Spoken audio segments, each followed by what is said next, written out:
Assalamualaikum warahmatullahi wabarakatuh. Kami dari kelompok 6 akan mempresentasikan tentang filsafat pendidikan Islam dan implikasinya terhadap perkembangan kurikulum pendidikan agama Islam.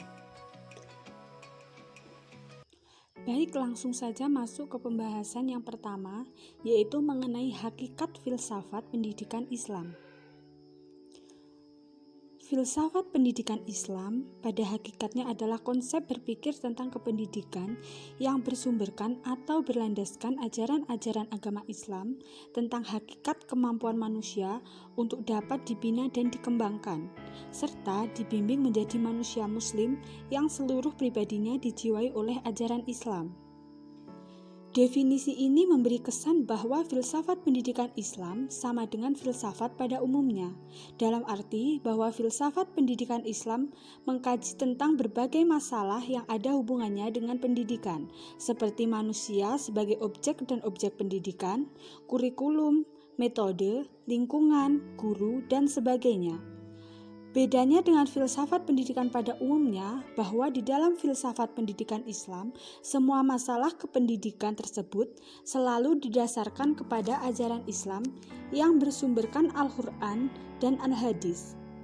Dengan kata lain, bahwa kata Islam yang mengiringi kata filsafat pendidikan itu menjadi sifat, yakni sifat dari filsafat pendidikan tersebut. Poin berikutnya ialah mengenai urgensi filsafat pendidikan Islam.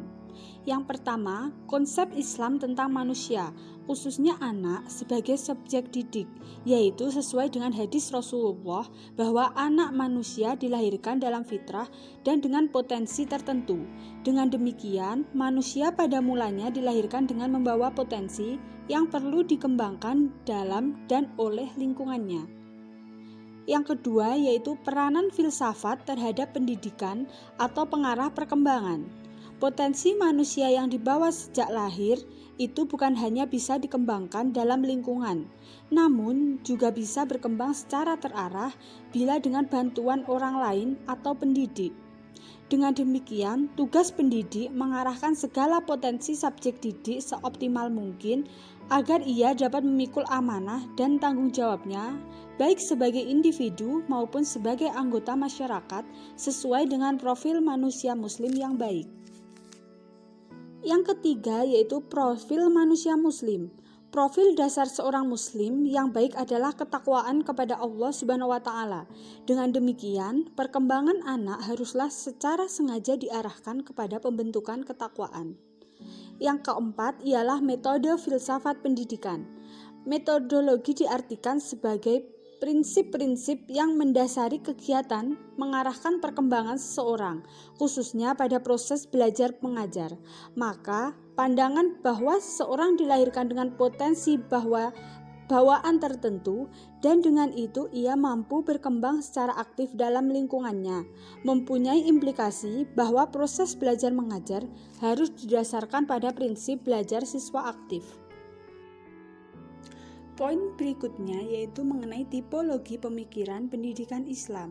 Yang pertama ialah perennial esensialis salafi. Ciri-ciri pemikirannya ialah menjawab persoalan pendidikan Islam dalam konteks wacana salafi, memahami nas dengan cara kembali ke salafi secara tekstual, memahami ayat demi ayat lain, ayat demi ayat, hadis dengan hadis, dan kurang adanya pengembangan serta elaborasi. Yang kedua ialah perennial esensialis mazhabi. Ciri-ciri pemikirannya ialah menekankan pada pemberian syarh dan hasyitoh terhadap pemikiran pendahulunya, dan juga kurang adanya keberanian untuk mengkritisi atau mengubah substansi materi pemikiran para pendahulunya. Yang ketiga ialah modernis. Ciri-ciri pemikirannya ialah tidak berkepentingan untuk mempertahankan dan melestarikan pemikiran dan sistem pendidikan para pendahulunya. Yang selanjutnya ialah lapang dada dalam menerima dan mendengarkan pemikiran pendidikan dari manapun dan siapapun untuk kemajuan pendidikan Islam, serta selalu menyesuaikan dan melakukan penyesuaian kembali pendidikan Islam dengan tuntutan perubahan sosial dan perkembangan iptek. Yang keempat ialah perennial esensialis kontekstual falsifikatif. Ciri-ciri pemikirannya ialah menghargai pemikiran pendidikan Islam yang berkembang pada era salaf, klasik, dan abad pertengahan.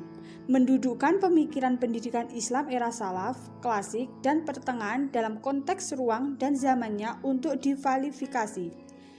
Dan juga rekonstruksi pemikiran pendidikan Islam terdahulu yang dianggap kurang relevan dengan tuntutan dan kebutuhan era kontemporer.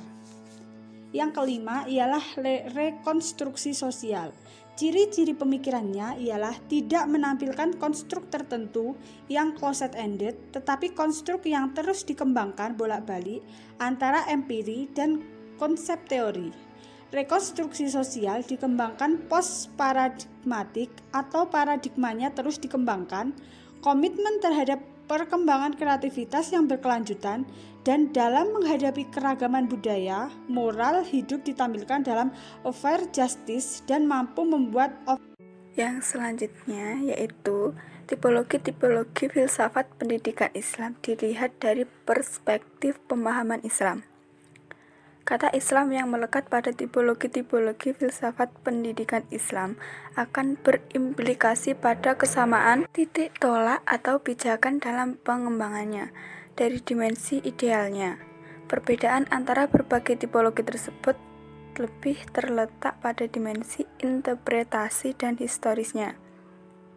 Untuk memahami masalah ini lebih jauh, dalam kajian ini perlu dijelaskan apa itu Islam ideal, Islam interpretasi, dan apa pula yang dimaksud dengan Islam historis dan hubungan antara ketiganya. Islam ideal adalah bersifat normatif, masih bersifat preskripsi, norma-norma, dan nilai-nilai yang termuat dalam petunjuk suci, sedangkan Islam interpretasi dan Islam historis merupakan Islam aktual, yakni semua bentuk penafsiran, gagasan, gerakan, dan praktik yang pada kenyataannya eksis dalam masyarakat Muslim dalam waktu dan tempat yang berbeda-beda.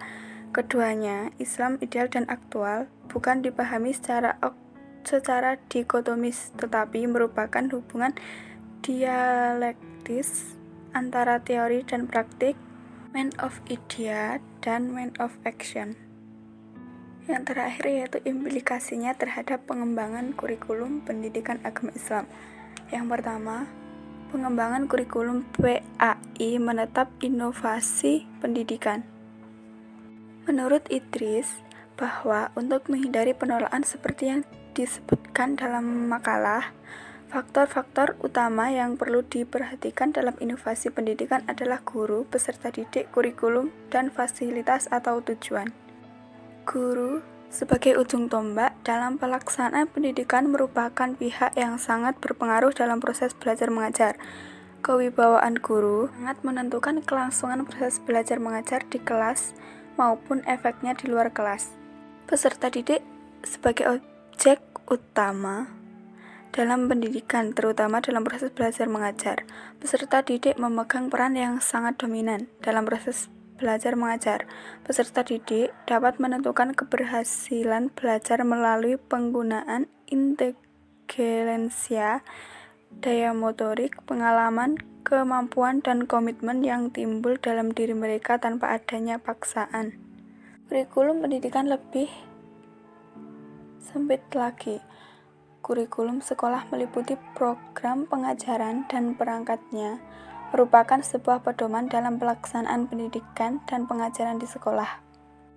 Tanpa adanya kurikulum dan tanpa mengikuti program-program yang ada di dalamnya, maka inovasi pendidikan tidak akan berjalan sesuai dengan tujuan inovasi itu sendiri. Dan yang poin terakhir yaitu fasilitas, termasuk sarana dan prasarana pendidikan, tidak bisa diabaikan dalam proses pendidikan, khususnya dalam proses belajar mengajar. Dalam pembaruan pendidikan, tentu saja fasilitas merupakan hal yang ikut berpengaruh kelangsungan inovasi yang akan diterapkan. Tanpa adanya fasilitas, maka pelaksanaan inovasi pendidikan akan bisa dipastikan tidak akan berjalan dengan baik.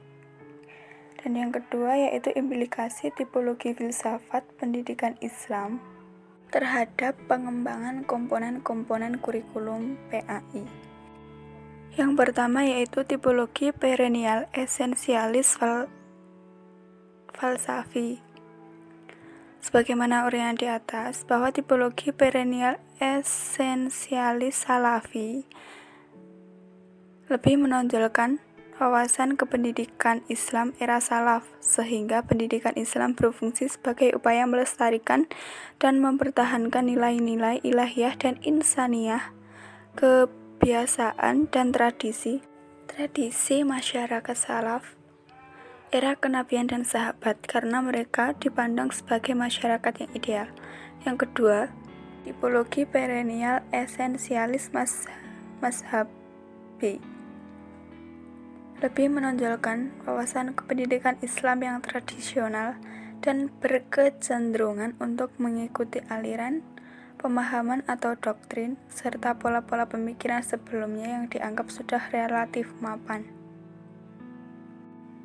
Yang ketiga yaitu tipologi modernis. Berbeda halnya dengan kedua tipologi di atas, maka tipologi modernis lebih menonjolkan wawasan kependidikan Islam yang bebas, modifikasi, progresif, dan dinamis dalam menghadapi dan merespon tuntutan dan kebutuhan dari lingkungannya, sehingga pendidikan Islam berfungsi sebagai upaya melakukan rekonstruksi pengalaman yang terus menerus agar dapat berbuat sesuatu yang intelijen dan mampu mengadakan penyesuaian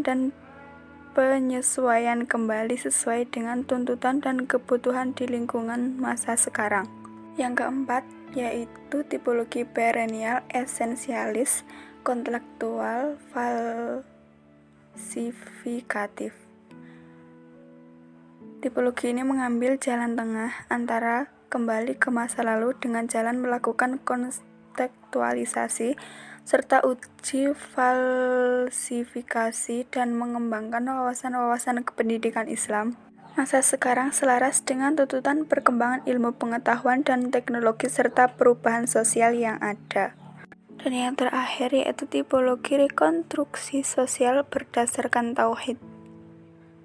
Model pembelajaran pendidikan agama Islam berwawasan rekonstruksi sosial sangat cocok untuk diterapkan pada masyarakat atau daerah yang berkeinginan dan potensial untuk maju, dan pada masyarakat warga negara bersifat individualis dan egois, atau terjangkit penyakit sosial.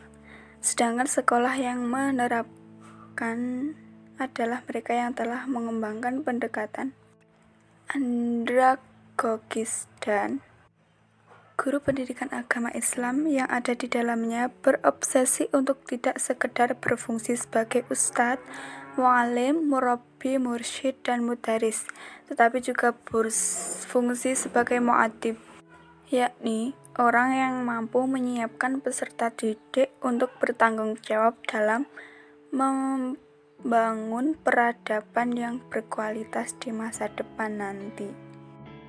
Mungkin itu yang dapat kami sampaikan. Apabila ada kesalahan dalam mengucapkan kata atau kalimat, kami mohon maaf yang sebesar-besarnya. Akhirul kalam, wassalamualaikum warahmatullahi wabarakatuh.